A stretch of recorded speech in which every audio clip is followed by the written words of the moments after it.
the entertainment highlight of the week. Red Ray Gun Limited presents The Benji and Nick Show. Hello. Hello. Hello. How are you? I'm good. I'm preparing myself for the Loch Ness Christmas game Phase 2. Whatever that means. You better start, Benji, I think. Right in it. Good morning.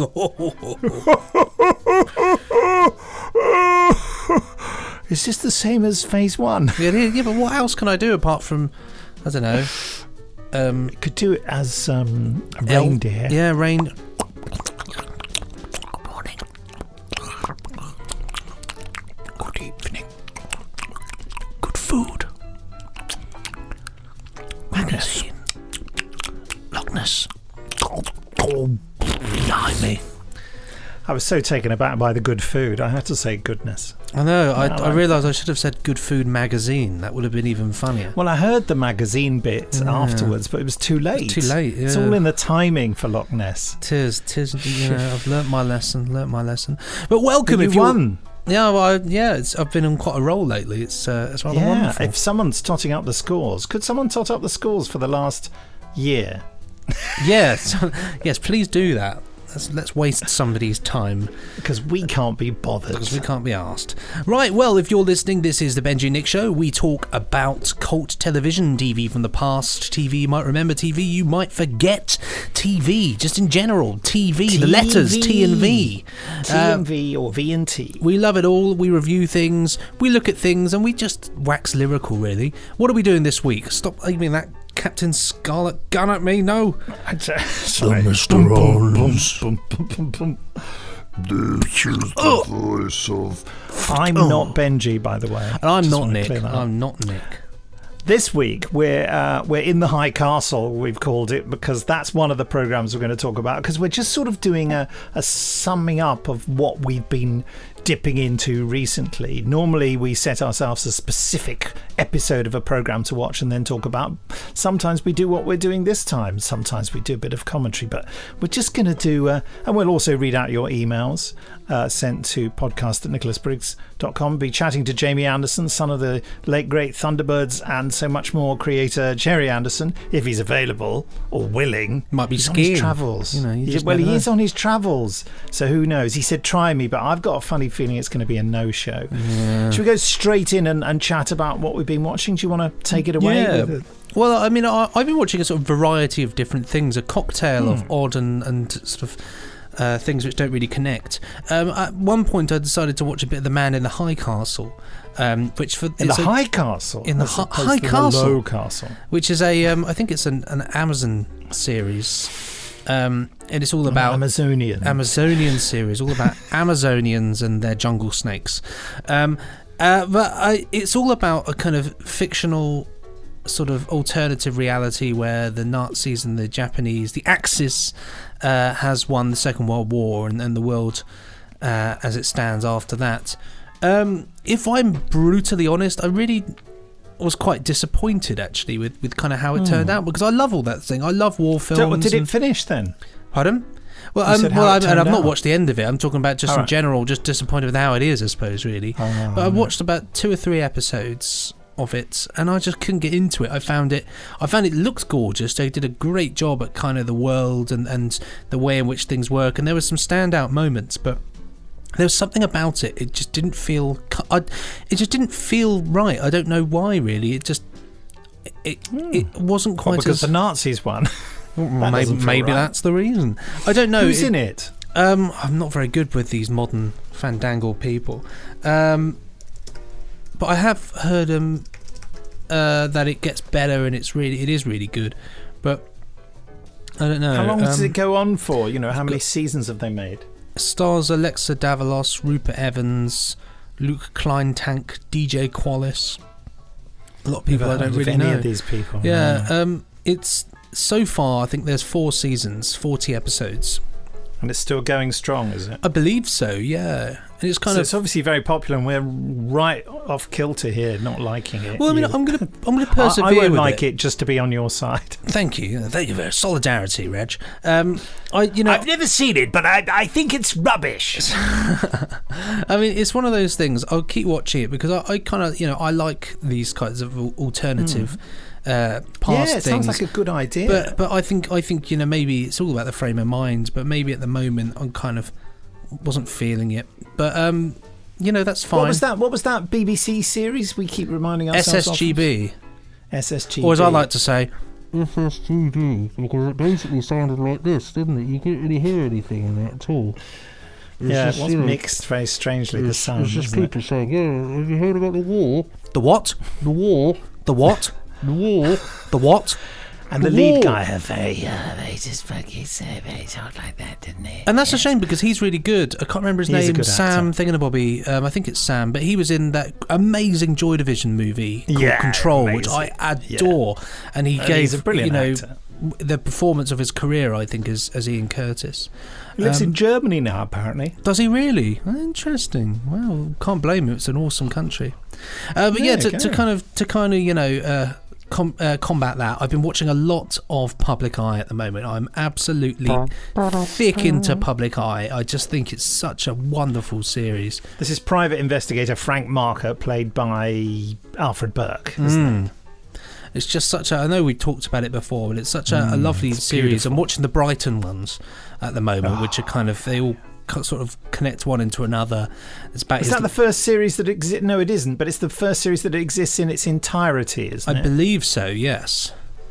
And it's just so wonderful. It's so I mean, there was an episode this week I was watching, which I messaged you about, Nick, which was about a young girl on there who's hung up in love with somebody and was sort of, didn't turn out the way, and she tries to kill herself, and Frank, who is looking after her, she's sort of in the guest house where he's staying. He's looking after the place. He has to deal with it. But it's just the most amazing drama because they, especially for the time, it's 1960s and they're dealing with already quite a delicate subject, but it's dealt with in such a gritty, brutal way. I mean, you've got like a sequence in there that goes on for about 5 or 6 minutes. Pretty much continuous of him just trying to resuscitate her and trying to do anything he can do to get her out of this sort of coma-like state. Well, this is one of the strengths of Public Eye in that, to our eyes now, it looks very primitive. It's, studio bound, multi-camera, very dry, no incidental music, and it's just all... it's all to do with the actors, and they hold shots for a very long time. And, Alfred Burke was famous in the production for being able to making a phone call and taking some messages down really interesting. And they'd say, can you just do a thing there? And he'd of course, there was no one on the other end of the phone. He's just making up that because that's what actors do. He's going, yep. Okay. Well, all right. Well, I'll see what... Yeah, I'm making a note of it. And literally a scene would just go like that, but much longer than that. It's captivating, though. And you're hanging on his every word. He's amazing. And it's the dryness. I'm not that into kind of dry, slow television, particularly. But there's something about this that's very raw and slightly calming and slightly sort of... When it ends and that music comes in, there's a feeling of like... Because it's not always resolved in a nice way. That's one of the things. Hardly ever, actually. It's new, very, very true. It's very much a, it's dry and it's realistic, and it was the series was devised to be a more realistic portrayal of investigation, and particularly private investigation.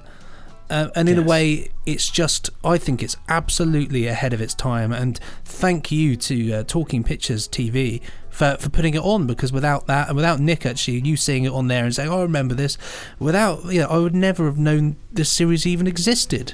And now I can't imagine it not existing, because it's just such, if you've got an hour to kill in the evening or whatever, when you finish work and you think, I don't know what to do before dinner, watching that is just the best.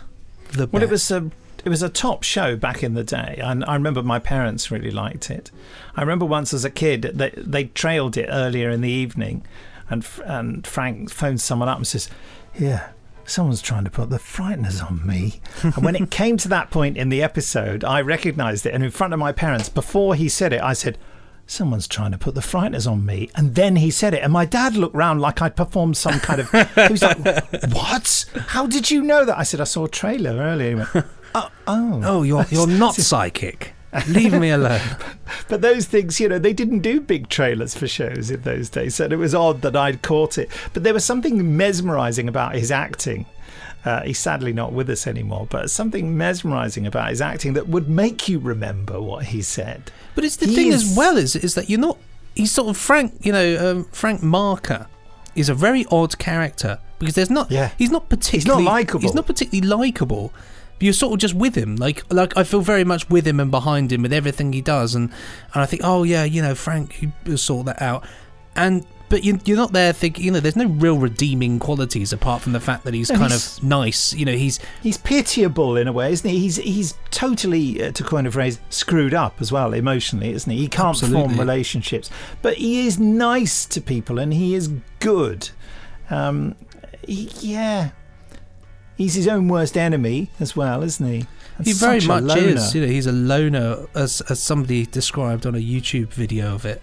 He's a loner with a very strong moral compass, and I think that really does it sums him up, doesn't it? Really. Yeah, he won't compromise, will he? He absolutely, even for that, and he's always poor. He's always running out of money for the electricity and the gas, isn't he? And can't afford a bottle of milk and what have you.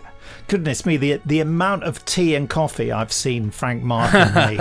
And he has the stove in the later series. He has the stove on the mantelpiece, little gas ring there, and he puts it on and everything, and it actually all boils and the kettle whistles and all that kind of thing, and then he's looking for coffee, and it's all really practical. And I think I've joked before about when they end up in Windsor and Eton, he's in the high street there, and then when he's on the set, the terrible backdrop for the house, that really is dreadful. Shops opposite is so close to the window that when the extras, and they have extras walking past on the studio set to make it look like it's the street, but as they walk past, the backdrop wafts.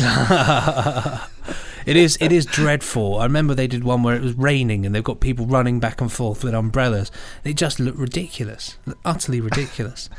But it doesn't. But there's something about it. It doesn't really matter. It's a very strange show, and the episodes are so different, aren't they? Absolutely, every week, completely different. They've kind of you got this one about the woman. That was very sort of bleak, and and you see him really struggling emotionally to deal with the idea of her in this state. And then I think the following week it was all about Frank gets involved in his first kind of proper case, as it were. With the lad who he'd met 2 episodes previous, a lad who kills somebody with a screwdriver in a garage, and he has to investigate that. And there's all about the morality and the ethics of paying for witnesses and things like that, and Frank just can't bear to see this happening, and it's honestly, if you've not seen it, I don't know if it's still on Talking Pictures. I mean, I've got it on series. Just go and get the box set. Get it, a box named Frank, I think it's called, from Network. Get that and just enjoy it. But I mean, one last thing I just love to say. He's been in prison as well, hasn't he? He was in prison. By the time we join him, he gets put in prison in an earlier series which no longer exists. And so there's this whole thing of him getting a job and then someone nicking the wages, and he gets blamed for it and all that. Anyway, sorry, I interrupted you. No, it's fine. No, I was just going to say that one personal thing that I love about it is that because it's filmed in Brighton, and it's very much in the area where I live. That particular series. And what's really interesting, because it's not just Brighton, he's all out and about in Lewis and around. But he in one of the episodes, he goes to a pub, and I was in that pub in the summer. It's called the Anchor now. I think in the show it was called something like the wheat sheaf, or the 3 blades of wheat or something, but it's now called the Anchor, and I recognise it immediately. I said, I know that pub, that's the Anchor, because it's I tell you why I recognised it, because it's got this sort of interesting front bit, but also the actual area is on a main road, and then there's a boating lake behind it where you can go boating, and so I go there for a roast dinner and then afterwards drift down the river. But so I immediately I feel I must come down and see you and do that. You would love it, actually. That's very much you. You could show off your rowing skills. It's a lovely pub. It's a really nice pub. Pub and rowing, two of my favourite things. We can visit it in a Morris Minor like Frank does in the series. Hires a car. Decides to go there. But yeah, absolutely. If I was giving it exclamation marks, it would be a 6 out of 5. It's just a brilliant series. Superb. It's heartbreaking, intriguing, fascinating, and just a masterclass in brilliant leading role acting. I mean, I mentioned this before as well. When I contacted Frank Skinner to ask him if he wanted to play Lonely in Callan, he said yes immediately without any hesitation. And he also said, if you're ever doing Public Eye, have me pegged for playing Frank Marker. Oh, that would be so good. And I told Peter Davison this, and he said no. And I went, what? He said no, because I'll be playing Frank Marker. Thank you very much. And then Peter just waxed lyrical about Alfred Burke and what an amazing actor he was, and talked about all the business of how he could make answering a phone seem interesting. He said I think he's one of Peter's heroes. And it doesn't surprise me, actually, because Peter has that very sort of quiet, intense quality as an actor as well. We just have to do a couple of box sets with different people playing him. There you go. That's the job done. That's all you need. Frank Marker regenerates. That's all you need. But no, I think how wonderful is it that a television show like that, which obviously was very popular in its day, sort of drifted along and got forgotten about a little bit in recent years. How wonderful that people do remember it, and the desire to play that role, that obscure role of just a loner, and a loner who's got a strong moral compass. How wonderful. It makes me feel, I love it. I just love it when there's appreciation for things that really deserve it, and it does deserve it. Absolutely.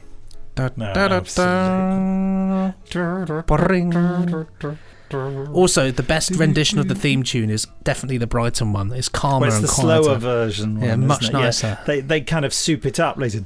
Because before that, I think before the Brighton series, it was souped up as well, and it's like deliberately took it down. Yeah, I think so. Don't quote me on that. And I love the starting sequence of the Brighton one with all the silhouettes and the freeze frames and everything. Oh, and the pier, West great. Pier, which is no longer there. Yeah, and him throwing stones and. It burnt down, folks, in case you didn't know. It did. You can still see it. It's just sort of the structure is out there. Yeah, it's very familiar for me. I'm sure I mentioned this on the podcast. I stayed in a hotel. Which is pretty much, it was either next to or across from the guest house where Frank Marker was. Wow. It's so easy to get to. I must apologise, by the way, that the wind here is blowing really hard. You might be able to hear the noises in the background. Blowing a gale. Platt. Suddenly you realise that I've just been, transported off into the sky, and I'll end up in Oz, obviously. Well, it could be worse places to be. Get my ruby slippers out of the drawer here. As long as it's Oz from like the first film, and not Return to Oz. Okay. Because that would be hideous. that would be wrong on so many levels. Anything else you've been watching? Or well, I think I've gone on about Public Eye for a long time, so I'll let you talk about what you want to watch. Well, I just wanted to ask you one last thing about your TV watching. I mean, when do you... Goodness, can you hear all that noise? When do you watch? When do you find time to watch these lovely things? I tend to watch a little bit. I tend to watch things a little bit at a time, strangely enough. So like normally, 3 seconds? Like 3 seconds, yeah. So normally I'll watch like 20 minutes at breakfast. I'll watch like a bit of something then. Yeah. And then usually in the evening when I've finished work, normally about the 6 to 7 slot is always a nice one. I like that time because then it's before the evening begins. And sort of it's at the tail end of the day. I find that's my favourite time to watch television because I'm still aware and kind of, I'm not sort of falling asleep. So that's my favourite time to watch television. How about yourself? So we're writing our own schedule, aren't we? For TV. I do a bit sometimes in the morning rather than watching because I've decided not to watch the news anymore because it's so depressing. True. So I watch a bit of nonsense in the morning just when I'm having some cornflakes, and then at lunchtime I'll watch about half an hour of something. And then maybe about 8 o'clock-ish I'll watch something for a bit longer, I suppose. Yeah, but if I'm stuck sort of working hard on something, sometimes I don't get a chance. But having said that, I've got quite a long list here. I mean, the things that we mentioned that Colin Smith in his brilliant artwork and his cover has put on the front, because we mentioned it last time, The Crown and Tinker Tailor Soldier Spy are the two things that I've been watching. I'd watched Tinker Tailor Soldier Spy on the old brick box, which I'm enjoying more and more. All sorts of things that I missed on ITV and the BBC, and it's great to watch ITV stuff because there's no blooming adverts in it, so that's quite good. I have to admit, I was watching One Foot in the Grave on BritBox on the train the other day and thoroughly enjoyed it. I thought, this is quite good. Now, who wrote One Foot in the Grave? I don't know, actually. I used to know. David Renwick, that's right. Absolutely class. I think it's one of the best comedies, actually. I completely forgot how hilarious it is and how off the wall it is. Yeah. Top stuff. It's great stuff, isn't it? Yes, BritBox. I was going to mention a thing called Wild Bill, which I haven't put down to mention, which stars Rob Lowe as an American policeman who becomes a chief constable in East Lincolnshire. And there's all sorts of stuff. It's a great series. It's 6 episodes. They cancelled it. It doesn't really have a proper ending, but it's a great journey. And I know Rob Lowe has tried to get finance to do it in other forms, but he obviously loved it too. And it's also got Anjali Mahindra in it, who's I've worked with a number of times at Big Finish, and Rachel Sterling, Diana Rigg's daughter. I shouldn't really mention her like that, but she's her own person, an amazing actor, and worked with her, at Big Finish. But just I could tell why it doesn't fit the demographic of ITV, Yeah, I think that's nice when you get those searching. It's nice when you get those slightly different things, isn't it? Yeah, but they fail because the audience who are used to watching that channel just don't like it. It's too hard-hitting, too depressing, I think, but beautifully well observed and very artistically shot. Anyway, The Crown, I think I probably mentioned before, I was not buying into Olivia Colman as the Queen, but she's such a good actor that you just eventually buy into what she's doing. I mean, my criticism of The Crown, have you seen any of it? I've seen the first series and a half, I enjoyed it, actually. I thought it was quite good. Yeah, beautifully made. I mean, God, they spend bucket loads of money on it. I mean, if it wasn't good, then the people making it would be idiots, because the amount of money they have available to make this stuff, and the brilliant people they cast, it would take some real lousing up. And it's beautifully written. It's kind of high class trashy soap, really, masquerading as historical drama.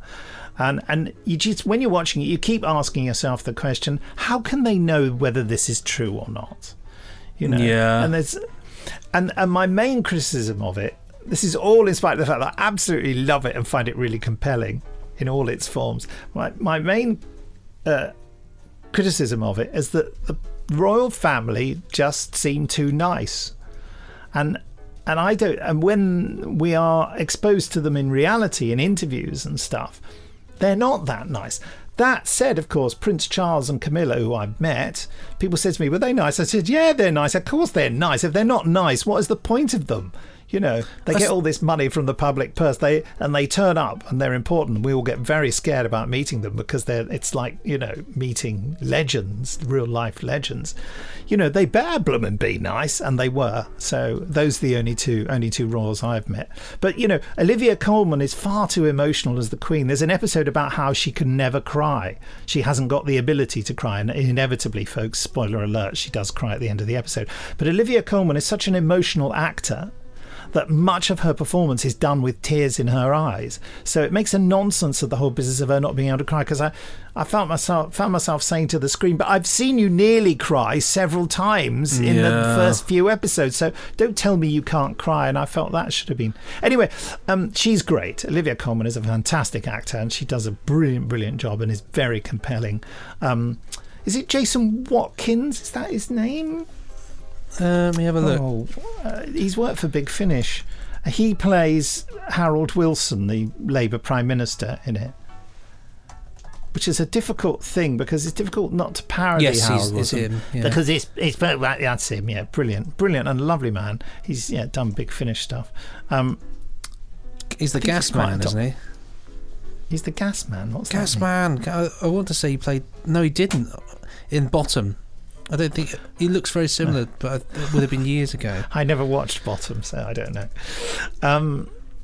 Yeah, he's brilliant. But Tobias Menzies as Prince Philip is very good because Tobias Menzies has dare I say it, an unlikable, harsh quality about him, and I think it suits Prince Philip very well. So when there's a particular episode where all Prince Philip's insecurities and emotional truth is laid bare, and he does it very well because he has that essential unlikability about him and that complete uptightness and arrogance and what have you. So yes, enjoying that greatly. Tinker Tailor Soldier Spy, which I think I mentioned before, I never watched it back in the day. I was aware of it being on. I got a DVD of it ages ago and started to watch it and thought, oh, this is so heavy going. But on BritBox, I just ploughed straight through it and absolutely loved it. I remember telling people that Alec Guinness gives such a subtle performance, but actually it's not subtle at all, but in the best possible way. It's actually quite a large performance. And they keep the camera close on him, so it's amazing. It's a series with legend status. Yes, and quite rightly so. It stood the test of time. Just recently, I've recorded on Talking Pictures The Man Who Haunted Himself, which is allegedly Roger Moore's favourite film that he was in, where he plays a man who has a car accident, and then after, he's a sort of high-flying businessman, and after the car accident, people keep sort of coming up to him saying, well, saw you at the club last night, oh, she was a bit of a go, and all that. And he's a very staid and boring married man who actually is having trouble with his libido, let's put it that way, and his wife's a little bit disappointed. And it turns out he's got this alter ego who's like a more powerful, sexier version of him, who he never sees but just keeps missing. And eventually he does see him, and spoiler alert, it's a really bizarre ending to the film because they end up in a car chase together, and the nice, weak one ends up ploughing into the Thames and dies, and the other one sort of grabs his heart and kind of, you hear dum, dum, dum, dum, dum, dum, and it's like the weak one's absorbed into the nasty one, and that's the end of the film. That's so weird, isn't it? What strange. It sounds amazing, actually. Yeah, it's well worth watching.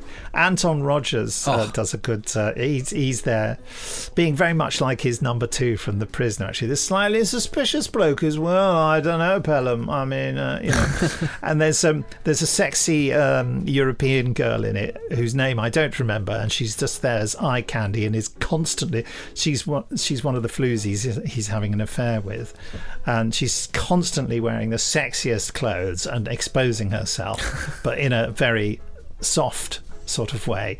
But I would love to bet, and I don't think we'll ever be able to find out, that her voice is dubbed, and I'm pretty certain, is dubbed by the same woman who dubbed the sexy foreign girl in When 8 Bells Toll. Oh, really? It's exactly the same voice. Well, it's around the same time, you do the isn't sexy foreign girl, don't you? Yeah, fine. Yeah, you just have to do that old voice, please, darling. Oh, she speaks like this, you know. The classic one, isn't it? Yeah. Why do you come round here? You know, it's of course he's going around to see her because he finds out about her. You know, the main character, and he doesn't know her, and she's saying, "But you were here last night, all night." And he's like, "What? Weird. No, I'm a happily married man. So get out of here. You are mad," and all this sort of. How peculiar. I can't believe I'm reenacting these ridiculous scenes. Yeah, well worth a watch. But it has to be said, I love Roger Moore. Oh, I love who he was and what he was like. But I mean, he's a pretty rotten actor. I mean, his attempts at emotion in this are fascinatingly laughable. Moving swiftly on while people chuck things at me for being rotten about lovely Roger, and I do love him and the memory of him and everything. Z-Cars. I saw this listed. Up on the market. Oh, you bought it? Oh, I see. I thought I saw it on the. It was on the market. You know, cheap. I'd never seen Z-Cars on a DVD, and it's a series from 1972. Or one of the later ones where it tries to be the Sweeney a little bit, or is that'd be a little bit later on, wouldn't it? Actually, yeah, a little bit later on. It never quite managed that, but yes, Z-Cars was what the Sweeney was sort of kicking against. You know, when the Sweeney came in, they were sort of saying there's no more Z cars here. Now, originally it was called Z cars because of the particular kind of car in the 60s series that the police were issued with.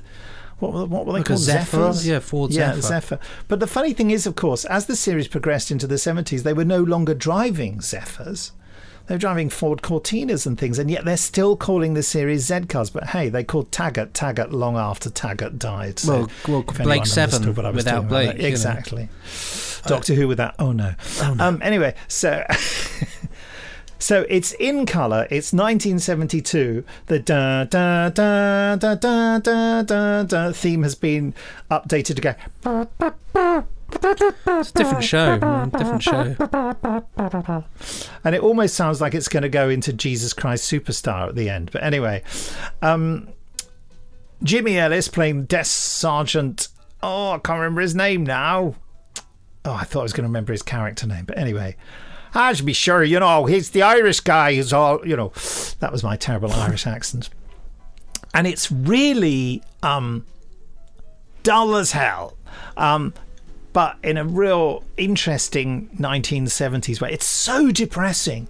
It's all about, wretchedly poor people and pensioners trying to steal stuff because they're so poor. And the whole price thing. Do you know how much a pint of beer is in an episode of Z Cars from 1972? I bet it'll be something like 20p or something. 15p. Wow, God, that's the dream. 8.5p for a pound of sugar. Oh, incredible! That's £8.5 for a cube of sugar. And I think, by the way, going back to The Man Who Haunted Himself, which is 1969, they were talking about top flight. Executives earning £2,000 a year. God, blimey! Good Lord! It's funny how time changes. Like that's why I love watching those old, Coronation Streets. It's so funny on there when they sort of say, 10p pound of bitter, please. Yeah. Gin and tonic. Kind of Ridlingtons. Yeah, Ridley's. Newton and Ridley's. Ridley's, that's what it's. Newton and Ridlingtons. I'm just making words. Ridlington. Now, I want to tell you one hilarious thing about Z Cars. In this series, anyway, the tradition is that at the end, they say the final line like, well, you should have told me in the first place. And it's usually something as dull as that. And then the music says... But the credits roll, or no, they flash up and down, but the sound goes from the scene, but the scene carries on, and the actors start doing this dumb show of the rest of the scene where they're sort of mouthing stuff at each other, and you just wonder, you just want to get a lip reader on the scene. See them talking absolute rubbish. He's telling him to go and stuff his... Oh, and why doesn't his... Oh, my God. And there was one of the end of the episodes is just one of the major characters. He's made a phone call. He's put the phone down and he sort of huffs. Starts credits. And he's there and he's just going... Scratching his face, shaking his head to himself, and this sort of goes on for excruciatingly far too long. and the dumb show when it's two people, they do a lot of pointing and gesticulating, like because they can't, there's nothing else to do. You have to just make it. And it's so embarrassing. Dreadful you just idea. Wonder how much they planned those things. So it's like the opposite of the Police Squad freeze frame, where they do the freeze frame, and then one of the characters in the scene doesn't abide by the freeze frame rule. Have you seen that? Yeah. Like when there's that criminal who realises that all the police are frozen, so he scarpers because they can't stop him because they're frozen. So it's a bit of like a sort of weird version of that, with all these actors sort of suddenly going into carrying acting on for too long. Overdrive. It's ridiculous. Anyway, another thing I recorded on our Talking Pictures TV was a Saint film, but not really. What they've done, I think, is put a couple of episodes of the old TV series together and released it as a film. And they did this at least on one other occasion, and probably on more occasions than two. This is called The Saint, The Fiction Makers. Roger Moore as the Saint. Awesome. On the same night as The Man Who Haunted Himself. They were having a Moore evening. Yeah, there was more on that night. And it's got Sylvia Sims in it, who plays an author of thriller books who can't reveal her name to her loyal readers because she's a woman and the books are very masculine. and it's totally full of sexism. It has an incredible painted matte shot, glass shot of a security facility in the Welsh mountains called Hermetica, because everything's hermetically sealed. Very good, very good.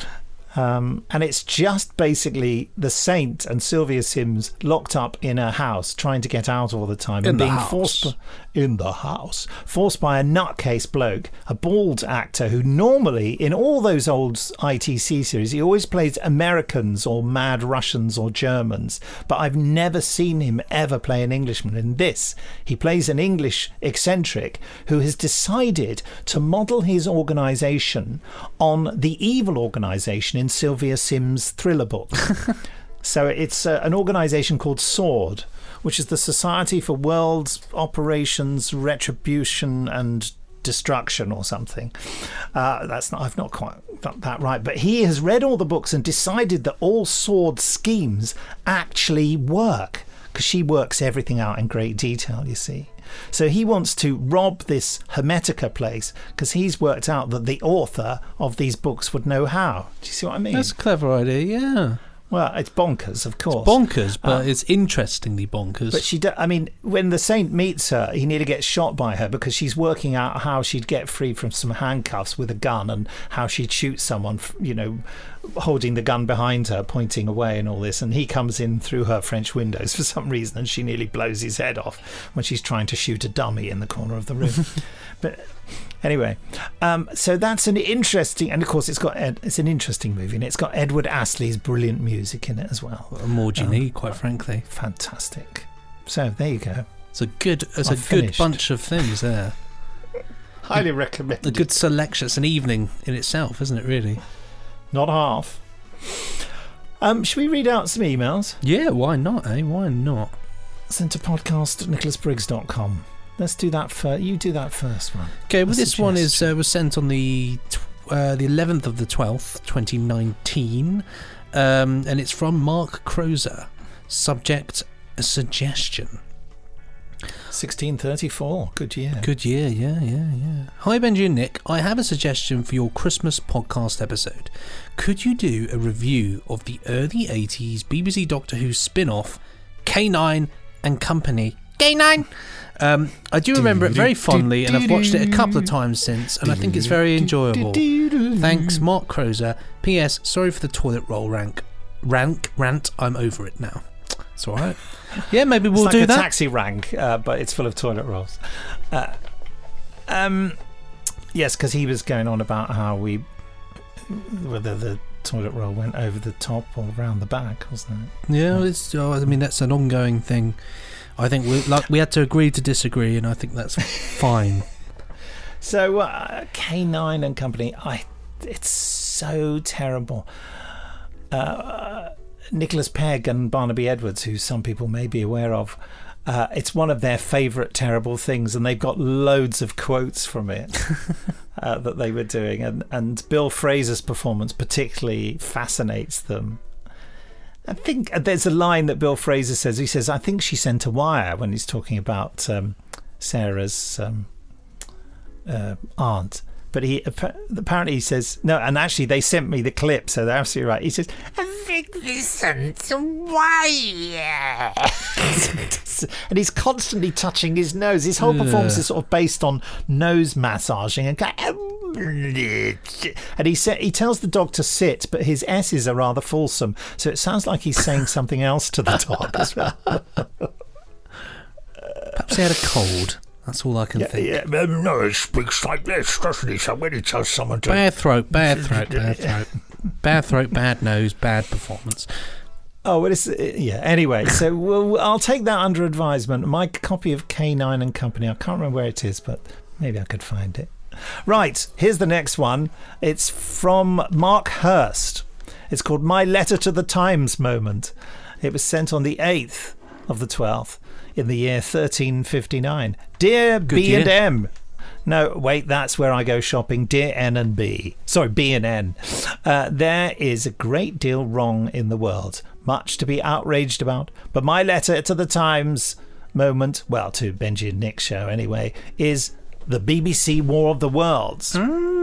Who in their right mind thought that adding a huge lump of kitchen sink drama to the story was a good idea, and to make room for all this they removed every key scene from the book? No HMS Thunderchild, no trapped in the house with the curate going mad, no meeting the artilleryman again with his mad plan, no drama and no sense of threat. One radio station suggested the Martians had died of boredom, and I have to agree. What is it about classic novels regarding giant three-legged mecha that the BBC always feels the need to make a slow, dull, tension-free slumberfest? Yes, tripods, I haven't forgotten about you. Rant over. Enjoying Pyramids of Mars, which I always found genuinely creepy. Keep up the good work, Mark Hurst. Yes, we did a commentary for episode 3 of Pyramids of Mars last week. Sad about War of the Worlds. Did you watch it? I did watch it, yeah. It's, the problem with it is I tried to approach it with an open mind, but unfortunately Mark has kind of summed it up really. It's just a very diluted, watered down version of it, and sadly I just don't think it didn't do it for me, unfortunately, mainly because of all the added in bits. And not seeing HMS Thunderchild was absolutely just a tragedy, because that was what I was looking forward to. You probably saw it in the background. There was one point when a warship fired a shot and brought down a fighting machine. But it's I think it's kind of devoid of any particular drama. It's all, oh, look at us with our nice special effects, and look at us with our cool Victorian setting, but there wasn't a lot of substance to it really. So I was a bit disappointed, if I'm honest. Well, let's first of all, I'd like to say that I've met Peter Harness, and he's a good friend of one of my best friends, Rob Shearman. So I feel bad saying anything bad about it, because I know Rob enjoyed it. Rob's big thing was, it's very dark, people won't like it because it's dark. But the trouble is, it's not just that it's dark, it is boring. That's the trouble. And I feel terrible saying it, and I really wanted to like it, and I tried very hard in the first episode, but I thought, why is all this stuff about the marriage? I mean, I know it's true of I don't. Why is that interesting? And what the hell has it got to do with the story and the whole point of the story? Well, how does that thematically tie in with the whole thing about imperialism? Because all that, and he does deal with those issues, but as indeed did I in mine, because all that's in there. It's in there in the opening pages of War of the Worlds, where H.G. Wells talks about how effective the British have been in wiping out races in the past. So that stuff's in there, and he sort of concentrates on that a lot. But I suppose, imagine Peter Harness would say, what is the point of just representing the book? Let's get to the core of it and dramatize it in a different way. But and I experienced those feelings myself, and started two other versions of War of the Worlds, and then I thought, no, I'm meant to be dramatizing the book, and I'm setting it in the same time period. So I did add the wife. The wife is in the book, as has been pedantically pointed out to me, but she does not speak or do anything of any import or interest. So I thought, I want to build her part-time. I don't want her to be dumped in Leatherhead. So he's done that, but what he's done is made it about the wife and has made the man completely pathetic, although he does sacrifice himself. But he's kind of he's treated pretty much the way women have traditionally been treated in drama up until the last decade or so. So well done. He struck a blow there, but and when it ends with her sort of looking up at the sky, and then you think, is the sky meant to be getting brighter, or is it always just going to be rubbish? Is it always going to be dark? Because the idea is that the whole red weed thing takes over the planet, and the Martians, have won. The idea is that they have turned Earth into Mars, and again, that is not in the book, and I'm not certain what the point of changing that is, because that makes it another story, doesn't it? So if you're going to do another story, don't cheekily say this is H.G. Wells's War of the Worlds. But also, why would you leave? Why would you leave Mars to make somewhere else Mars anyway? Somewhere smaller than Mars is anyway. Well, I suppose the idea is that, either they're colonising or Mars is dying or something. Who knows? But yeah, indeed, if you're going to start postulating ideas like that, you have to kind of get into that other stuff, don't you? But I mean, it also has this, he keeps flashing forward to the desperate future, doesn't he? Yeah. Which makes you feel like, well, I know what's going to happen. And he tries to pull a few surprises out of the hat. But I think ultimately it's a very bold but unsuccessful venture, and I think it's probably put a lot of people off reading the book, which is a shame because it's a great book. And although a lot of the book is the main character wandering around in a state of post-traumatic stress, so is very dark. It is also a very engaging and exciting and thrilling book, and that does not come across in this adaptation, I feel. And to throw away the character of the artilleryman, he just the guy just leaves him burning from the heat ray. And I just think there's a lot of wasted opportunities, I think.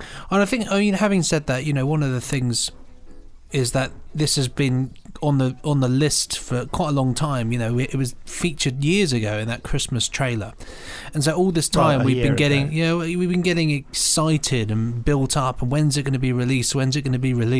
So that anticipation, you build up so many ideas in your head of what to expect, and then to kind of not get those things, I think people go away feeling a little bit disheartened. So.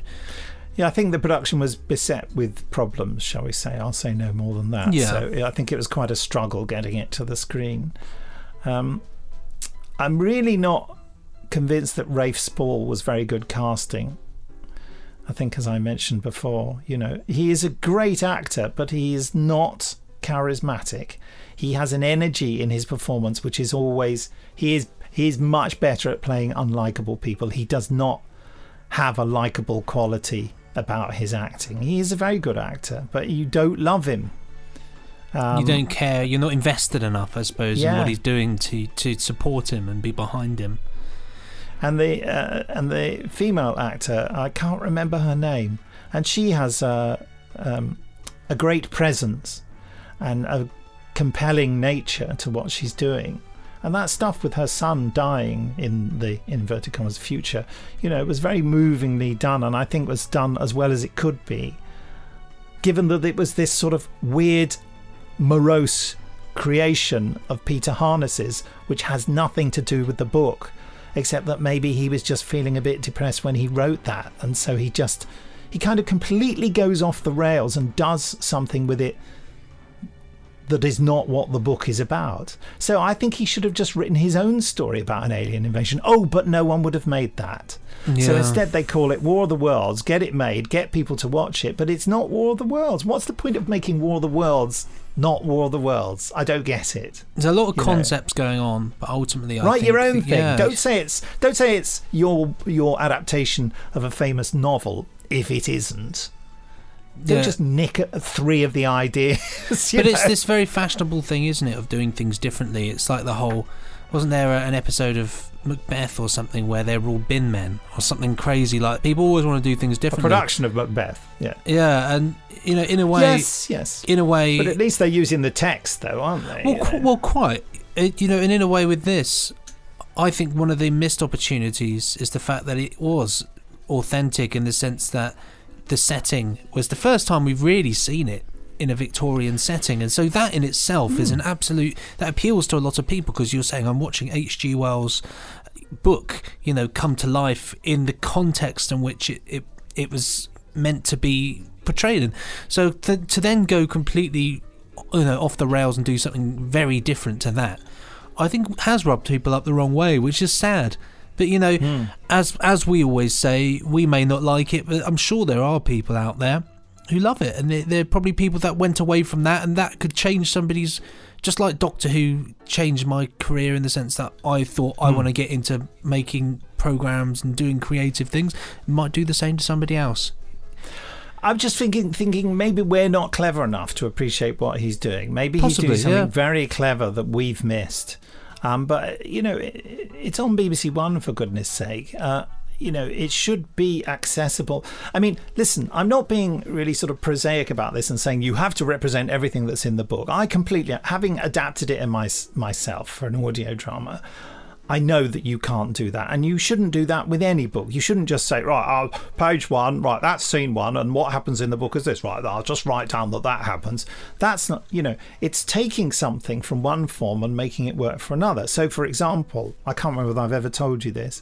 I'll say it quickly so as not to bore everyone, including you. In the book, there's a lot about the way the whole route of civilization causes the dehumanization of people. So people tread on other people, they let people get their backs broken by things driving over them, and all this, they scrabble and they scramble and they become savage, they become inhuman.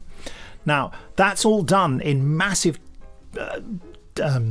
really affecting, upsetting descriptions of the sort of sea of humanity fleeing the Martians. Because I was doing an audio adaptation, I thought, I can't do that because that would just be endless screaming and thundering footsteps. But what do? Put that on for half an hour? That's not a drama. That's just a sound effect. So I tried to find a narrative way to illustrate the dehumanizing. There was also a scene, and I'll come back to that. There was also a scene in the book, a section in the book where H.G. Wells describes how the carnage and destruction would look if viewed from a balloon. There is no balloon in the book, but he says if someone were to do this, and I thought, so I had the narrator's brother escape in a balloon with a woman.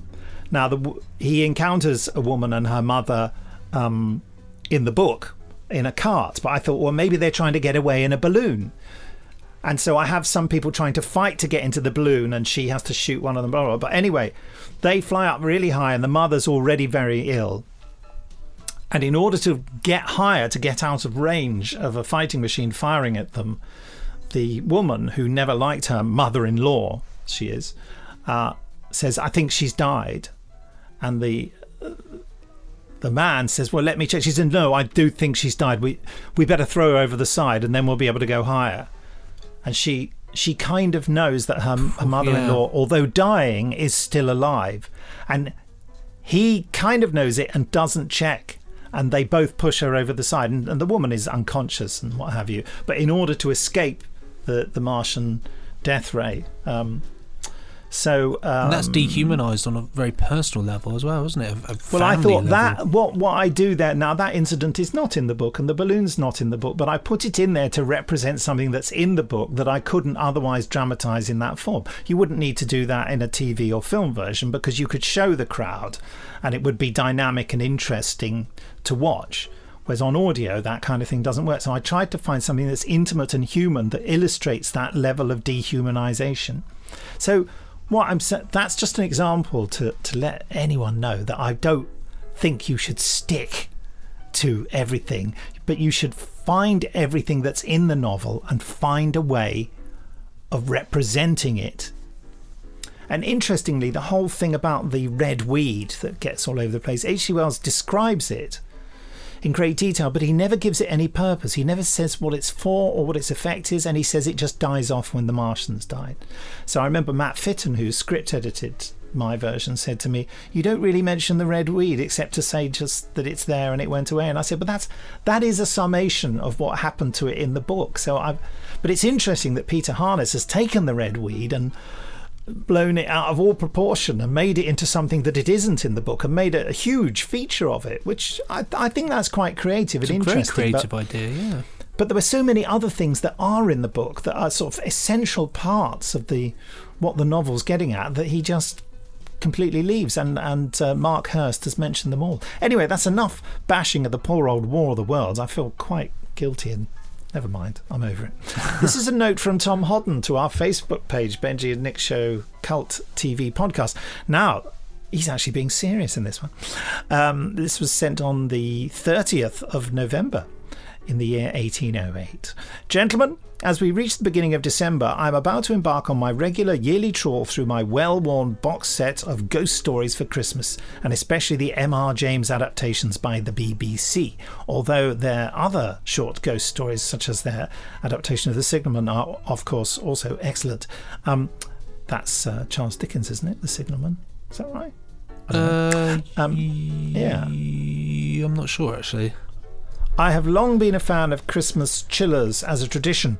I may not have had an open fire to curl up to, but this is certainly the best time of year to indulge in something a little dark and spooky.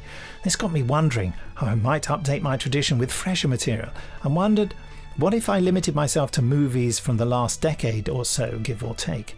I settled upon VV-itch. The VV-itch, what's that? It just looks like witch, but with two V's, isn't it? I suppose, really. Us and the Lady in Black. As you gentlemen are of far more distinguished taste, I wondered what 3 movies or TV episodes would be your essential Christmas ghost stories. I have to say, I've got an interesting view on The Lady in Black, which I'll say really quickly. Having seen it, I think it's an excellent film, actually. I think it should be higher than a 12. Actually, I think it's really, like, I found it like it's not The Woman in Black, is it? Oh yeah, no, maybe I'm thinking The Woman in Black. Yeah. Well, is there a lady in black, or is he just? No, it's The Woman in Black. Yeah. Yeah, I just think it's. Is he deliberately getting the titles wrong? No idea. No, The Witch is a thing. As for Christmas ghost stories, I don't know. I mean, I can tell Mark Gatiss has done a couple over the last couple of years, hasn't he? He has, actually. You're totally correct there. Us. What's us? Get United States if you type that. Us. The US. I can think of a good film. I can't remember its darn title now.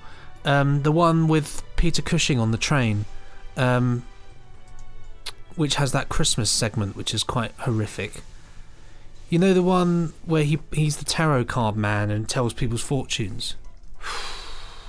It rings a bell, but I don't really... What's it called? No. Dr. Terror's House of Horrors. Oh, that's a good one, because it's not a ghost story, but I mean it's dark, but that's got a Christmas themed segment in it, like one of the stories, which is very good, which I very much like.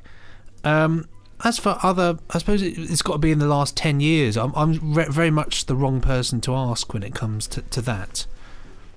You know, I don't know any. I don't much like stuff like that. It scares me too much. You know, I do love I love a good scary thing, but you know, without Charles Dickens, I mean, you know, A Christmas Carol is an absolute. I like the 70s adaptation of Scrooge, actually. I think that's really fun. What, the musical? Yeah, I think that's really good. Yeah. I'm not a big musical guy, but I really do it's like great, that one. Isn't it? I love it, with Albert Finney as Scrooge. Yeah, I think, and Anton Rogers as well, who sings that song. Thank you very much. That's the nicest thing that anyone's ever done for me. Because he's died. And he's going, oh, it's lovely. And then he discovers that he's dancing on his coffin. I'm sure I've said that. I'm sure I said that last Christmas. I think if you're just going to watch scary films, then, you know, watch some old crackers. You know, Devil Rides Out, Dracula, Hound of the Baskervilles would be a corker for Christmas. You know, the Hammer version. Dracula, Prince of Darkness. Just watch a couple of those and have a really good time. Yeah. Tales of the Unexpected. Just watch loads of those. Just go nuts with that. Sapphire and Steel. Sapphire and Steel, yeah. Things, aren't they? Yeah. Watch $1 Billion Brain. It's not even a scary film. Just watch it because it's got snow in it. You know. Brilliant. So that's my thing. But I'm just the wrong person to ask. I don't watch a lot of modern things, as I'm sure a lot of regular listeners will know. It just doesn't work for me, really. I find it far more important to watch all the pointless rubbish things in the past. Gives me a sense of severe happiness. Yeah, now, I suppose it's that time, isn't it, where we phone Jamie Anderson. Janderson. I wonder whether I can actually get him. He's probably not available. He's travelling around today, so let's see.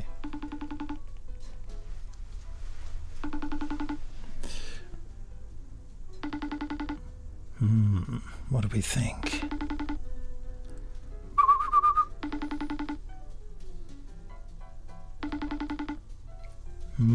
Looks like a no-show.